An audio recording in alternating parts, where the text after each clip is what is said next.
2019, CBN News entrevistó al Dr. Scott Stripling, el director de la excavación que se lleva a cabo en el antiguo Shiloh. 4 años después, Stripling nos puso al día sobre lo que ha sucedido aquí desde que visitamos este proyecto por primera vez. Cuéntanos, estuvimos allí en la primera temporada. ¿Qué hay de nuevo? ¿Qué ha pasado desde entonces? Bueno, en la primera temporada nuestras hipótesis apenas se estaban formulando. Pensábamos que teníamos un edificio monumental aquí, desde el pilar hasta el tabernáculo. Pensábamos que esto podría ser un complejo de puertas porque no había glacis en esta sección. Desde entonces hemos bajado muchos, unos 5 metros o quizás 6 metros en algunos lugares, y ahora podemos ver las diversas estructuras que hay aquí.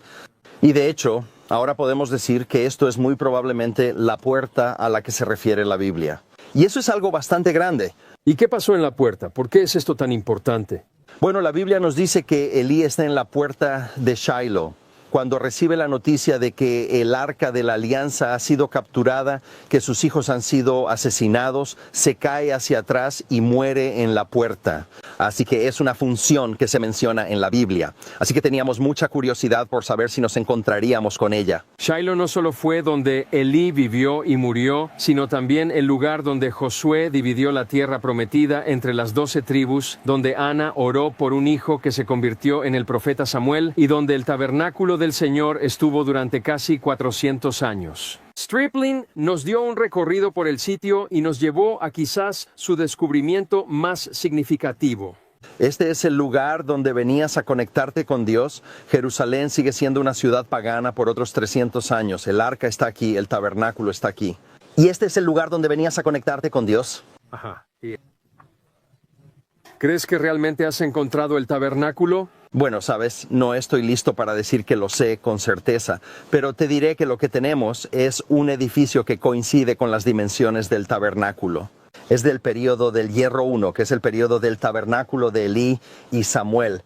Y de hecho estás parado ahora mismo, Chris, en esta pared aquí. Así que toda esta área es este edificio monumental, masivo, orientado de este a oeste, y está dividido en una proporción de 2:1 como lo estaba el tabernáculo. Ajá. Así que de este a oeste es lo que dice la Biblia que enfrentaba. Así es, la Biblia dice. ¿Y 2:1? ¿Qué significa eso? Bueno, el lugar santo y el lugar santísimo. Así que el santo de los santos, si estamos en lo correcto en nuestra teoría, estaría justo aquí.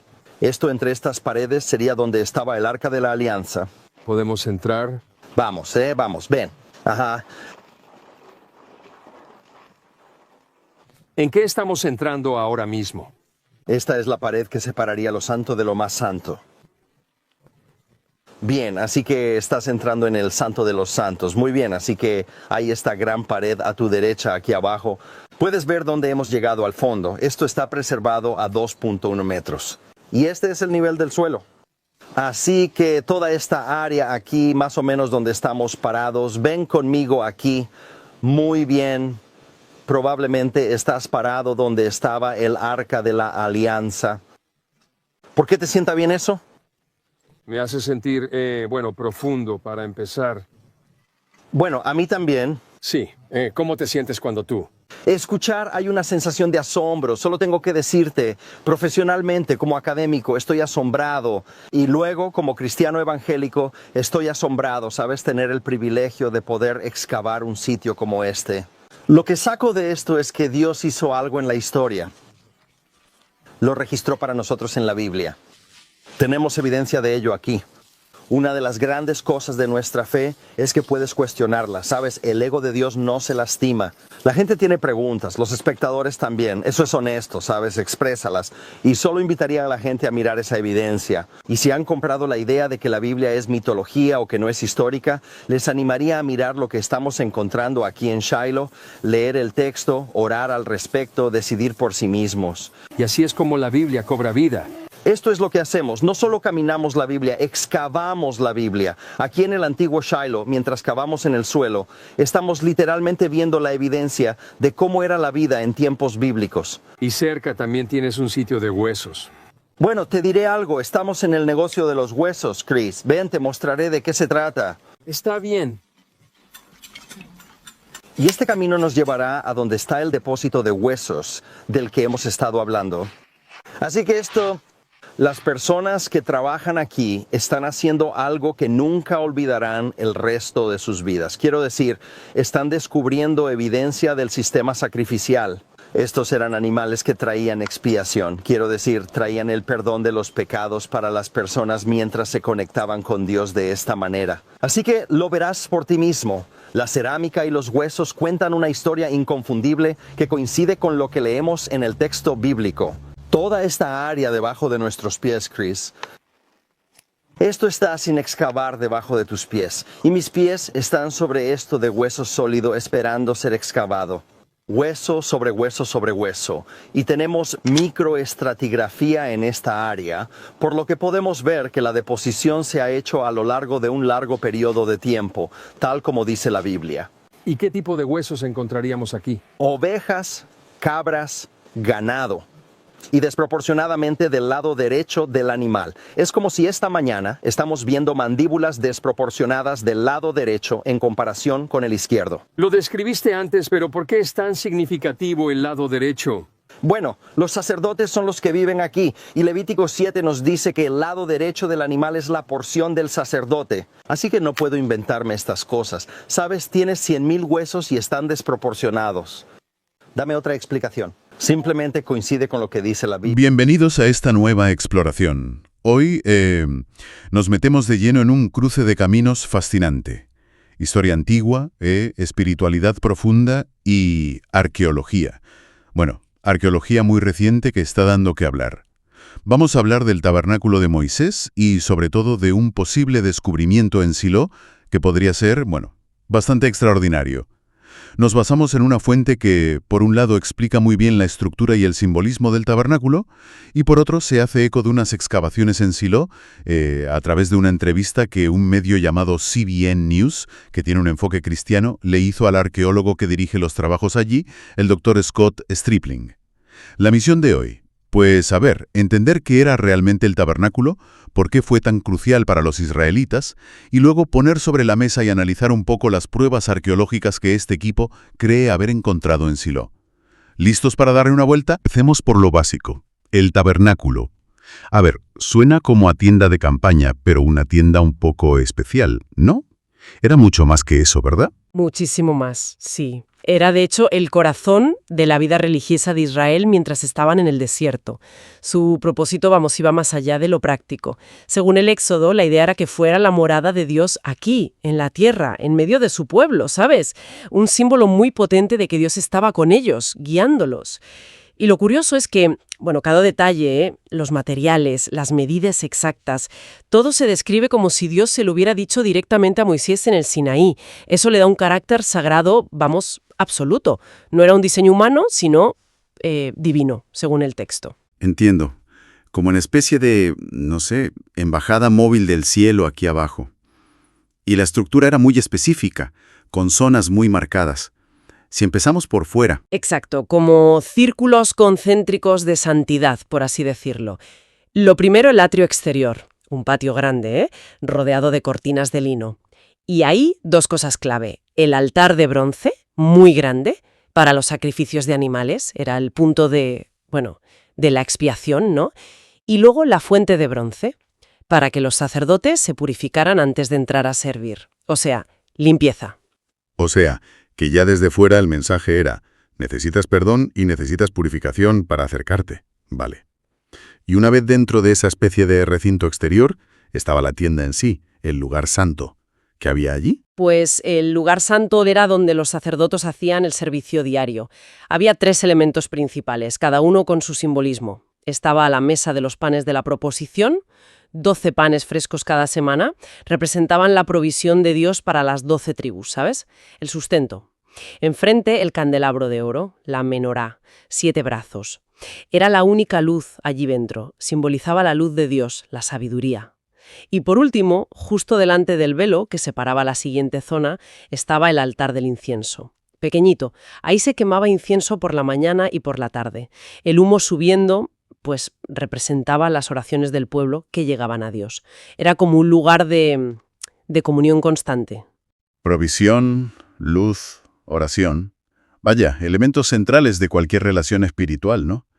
Y esto nos lleva al núcleo, al punto más inaccesible y sagrado, el lugar santísimo. Correcto. El Santo de los Santos, o Kodesh HaKodashim en hebreo, estaba separado del lugar santo por un velo muy grueso, bordado con querubines.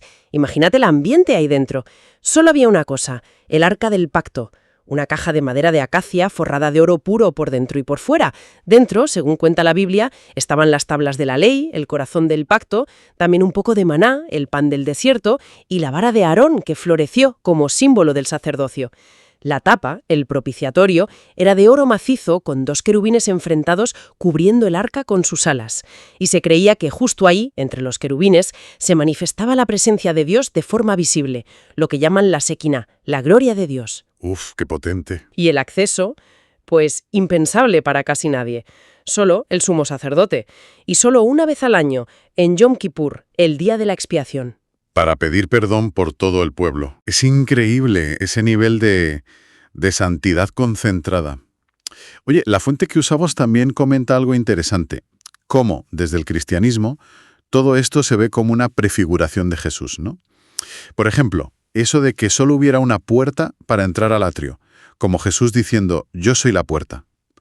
O el altar donde morían los animales, como un símbolo de su sacrificio. Sí, esa es una lectura teológica cristiana fundamental. El Nuevo Testamento, sobre todo la carta a los hebreos, desarrolla mucho esas conexiones. El velo, por ejemplo. Ese velo que separaba el lugar santísimo. Los evangelios dicen que se rasgó de arriba a abajo justo cuando Jesús murió. Y la interpretación es clara. Se acabó la separación. Ahora, a través de Cristo, todos tenemos acceso directo a Dios, sin necesidad de todo el sistema de sacerdotes y sacrificios. Tiene sentido esa lectura. Pero bueno, volviendo al tabernáculo en sí, más allá de lo simbólico, que es enorme, estaba el lado práctico. Era una estructura móvil. Totalmente. Y eso era clave. Reflejaba que Israel era nómada en ese momento, claro.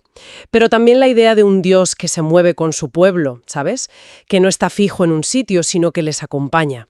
Y su sitio en el campamento, siempre en el centro. Las 12 tribus acampaban alrededor, en un orden específico, un recordatorio visual constante. Dios en el centro de todo. Y supongo que mover todo eso sería una tarea complicada. Muy seria, sí. Y exclusiva de los levitas. Ellos desmontaban, transportaban, cada familia levita tenía sus piezas asignadas y montaban de nuevo. Y dentro de los levitas, solo los sacerdotes descendientes de Aarón podían oficiar y entrar al lugar santo. Y siempre con unas normas de pureza muy estrictas. Estaba todo muy organizado en torno a la santidad. Vale, creo que tenemos una imagen bastante clara del tabernáculo. Móvil, complejo, cargado de simbolismo, central para Israel. Pero claro, Israel no fue nómada para siempre. Se asentaron. Y el tabernáculo, pues, encontró un hogar más fijo. Y aquí es donde la historia nos lleva a Silo y a la arqueología. Exacto. Según la Biblia, una vez en Canaán, el tabernáculo se instaló en Silo. Y Silo se convirtió en el centro religioso principal de Israel durante, se calcula que casi 400 años. Mucho tiempo. Esto fue antes de que David conquistara Jerusalén y Salomón construyera el templo. Silo fue escenario de cosas importantes. Josué repartió la tierra allí, Ana rezó por un hijo, que fue Samuel, el sacerdote Elí ministraba allí. Y es en ese Silo antiguo, que hoy es un yacimiento llamado Khirbet Seilun, en Cisjordania, donde entra en juego el Dr. Scott Stripling y su equipo. Como decíamos, nuestra fuente para esto es esa entrevista en CBN News. ¿Qué buscaban exactamente y qué dicen haber encontrado? Pues mira, llevan excavando allí bastante tiempo, varias campañas. Stripling cuenta que al principio no sabían muy bien qué iban a encontrar en la zona concreta que eligieron, quizás un edificio importante o una puerta de la ciudad. Han tenido que bajar bastante, 5 o 6 metros en algunos puntos, atravesando distintas épocas. Y ahora, parece que están bastante seguros de haber localizado la puerta principal de Silo de la época que les interesa. La puerta de la ciudad. ¿Y por qué es tan importante encontrar esa puerta? Más allá de ser una ruina antigua, claro. Porque conecta directamente con una escena muy dramática del libro de Samuel. El sacerdote, Elí, ya muy mayor, estaba sentado junto a la puerta de Silo, esperando noticias de una batalla contra los filisteos. Llega un mensajero corriendo y le cuenta el desastre. derrota de Israel, sus 2 hijos muertos y, lo peor de todo, el arca del pacto capturada. Al oír lo del arca, Elí cae hacia atrás de su asiento, se desnuca y muere. Allí mismo, junto a la puerta. Así que encontrar esa puerta, le da un anclaje físico real a ese relato bíblico. Es como tocar el escenario de la historia. Entendido. Encontrar la puerta ya es un hallazgo potente por esa conexión. Pero la afirmación más llamativa, la que genera titulares, es que Stripling sugiere que podrían haber encontrado el sitio exacto donde estuvo el tabernáculo durante esos casi 400 años en Silo. Eso es muy fuerte. ¿En qué se basa? Sí, es fuerte. Pero hay que decir que él mismo, en la entrevista, es cauto. Dice que aún no lo afirma al 100%, que siguen investigando. Pero sí que presenta varias líneas de evidencia arqueológica que juntas apuntan en esa dirección. Son como varias piezas que encajan. Primero, han encontrado los cimientos y la base de los muros de un edificio grande, monumental, y dice que las medidas de este edificio coinciden bastante bien con las que da la Biblia para el tabernáculo. Hablamos del atrio, que era grande, y la tienda en sí. Las medidas coinciden. Vaya. Sí. Segundo, la orientación. Este edificio está orientado este-oeste, con la entrada probable mirando al este, justo como dice el Éxodo que debía orientarse el tabernáculo. ¿Otro punto a favor? Tercero, la fecha. La cerámica y otros hallazgos asociados a esta estructura la sitúan en el período del Hierro I. Eso es, más o menos, entre el 1200 y el 1000 a.C. Y esa es justo la época en que, según la Biblia, el tabernáculo estuvo en Silo, con Elí y Samuel, así que la cronología también cuadra. Dimensiones, orientación, época. ¿Algo más? Sí. Cuarto punto, y quizás el más curioso de la estructura. Parece que el edificio tenía una división interna. Y la proporción de esa división, según sus cálculos, es de 2:1. O sea, un espacio que ocupa 2/3 y otro que ocupa 1/3. Justo la proporción entre el lugar santo y el lugar santísimo dentro de la tienda del tabernáculo. Anda. O sea que todos esos detalles parecen apuntar en la misma dirección. Stripling incluso, según la fuente, se atreve a señalar dentro de esos muros, que dice que se conservan hasta 2 metros de alto en algunas zonas, el punto donde cree que pudo estar el arca. Describe la sensación de excavar allí como algo, que le provoca asombro, no solo como arqueólogo, sino también a nivel personal, ¿no? Al pensar que está en ese lugar tan significativo. Claro, imagínate. Pero lo interesante es cómo él insiste en la evidencia material. Dice: esto es lo que hemos encontrado, examínenlo. No lo vende como una prueba de fe, sino como datos arqueológicos. De hecho, reta un poco a quienes ven la Biblia solo como mitología, diciéndoles: mirad, aquí hay pruebas físicas de que estos relatos sucedieron en un lugar y un tiempo concretos. Su idea es que la arqueología puede demostrar que la Biblia tiene un anclaje histórico real. Lo llama excavar la Biblia, encontrar la conexión física entre el texto y el terreno. Y ahora llegamos a un detalle que a mí personalmente me parece increíblemente específico. Lo de los huesos de animales. Un depósito enorme encontrado muy cerca de este posible tabernáculo. Sí, ese es otro de los pilares de su argumento, y es fascinante. Justo al lado de esa estructura que podría ser el tabernáculo, han encontrado una acumulación masiva de huesos de animales. Stripling dice hueso sobre hueso, para dar idea de la cantidad. Han usado técnicas de microestratigrafía, que es como analizar las capas muy finas de cómo se depositaron. Y eso sugiere que los huesos se acumularon allí durante mucho, mucho tiempo, lo cual es coherente con los casi 400 años que se supone que el tabernáculo y su sistema de sacrificios estuvieron activos en Silo. ¿Y se sabe de qué animales son? ¿O tienen alguna particularidad de esos huesos? Pues sí, la mayoría son de ovejas, cabras y ganado joven. O sea, justo los animales que Levítico menciona para los sacrificios. Hasta ahí, todo normal, digamos.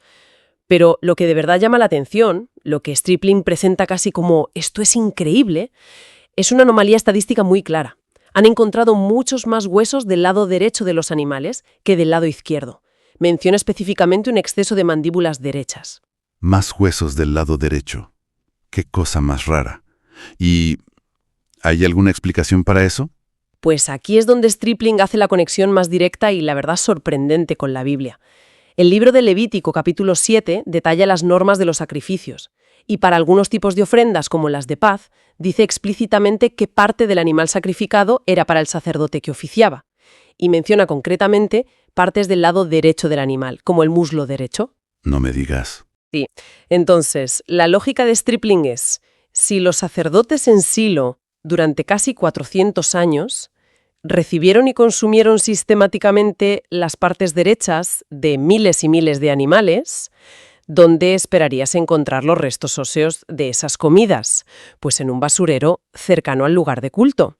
Así que encontrar esa acumulación masiva de huesos de animales sacrificiales del periodo correcto y con ese predominio estadístico tan raro del lado derecho, bueno, encaja perfectamente con esa práctica sacerdotal descrita en Levítico. Para Stripling es una evidencia circunstancial muy fuerte. Él mismo dice algo como, yo no me puedo inventar estas cosas. Le parece demasiada coincidencia. Es que es realmente asombroso cómo encajan las piezas ahí. Por un lado, la descripción bíblica del tabernáculo, estructura, función, simbolismo, rituales como los sacrificios. Y por otro, una excavación arqueológica hoy en Silo, donde la Biblia dice que estuvo, y ¡zas!, aparece una estructura que coincide en medidas, orientación, fecha, división interna, y justo al lado un vertedero enorme de huesos de los animales correctos, del periodo correcto, y con esa peculiaridad del lado derecho que parece reflejar una norma específica del Levítico. Es como si la Tierra, miles de años después, devolviera ecos materiales de aquellos textos y aquellas prácticas. Como decía Stripling, no se trata de probar la fe. Exacto, la fe va por otro lado. Se trata más bien de mostrar que esos relatos antiguos, que a veces parecen lejanos o abstractos, ocurrieron en un contexto histórico y geográfico real. La arqueología, en casos como este, puede dar esa tangibilidad, ¿no? Mostrar que hubo gente real, haciendo cosas concretas en lugares que hoy podemos excavar. Le da cuerpo a la historia bíblica. Pues sí, hoy hemos hecho un viaje largo, ¿eh? Desde la teología de una tienda en el desierto hasta el polvo y los picos de una excavación actual. Hemos visto cómo ese santuario móvil, símbolo de un dios viajero, pudo dejar huellas muy profundas y quizás detectables en el lugar donde se asentó durante siglos. Sin duda. Los hallazgos de Stripling y su equipo en Silo, sobre todo esa combinación de la estructura con la evidencia de los huesos, la datación, el tipo de animal, la lateralidad derecha, plantean una conexión muy sugerente entre el relato bíblico y lo que están encontrando. Y para darle una última vuelta, la fuente se enfoca mucho en el hallazgo de la estructura donde pudo estar el tabernáculo y quizás el arca. Pero la propia Biblia nos cuenta que el arca fue capturada en Silo. Se la llevaron los filisteos y nunca volvió allí. Esto nos deja pensando. ¿Qué nos dice la ausencia de ciertos objetos clave, como el arca, en las excavaciones, o la probabilidad casi nula de encontrarla? Quizás nos habla de los límites de la arqueología, ¿no? De lo que puede y no puede reconstruir del pasado, y también sobre esa interacción compleja entre la historia que desenterramos, los relatos que heredamos y esas otras dimensiones como la fe, la presencia divina, que escapan a las herramientas del arqueólogo. Una pregunta abierta, supongo, sobre lo que podemos saber, lo que podemos encontrar y lo que quizás siempre será un misterio.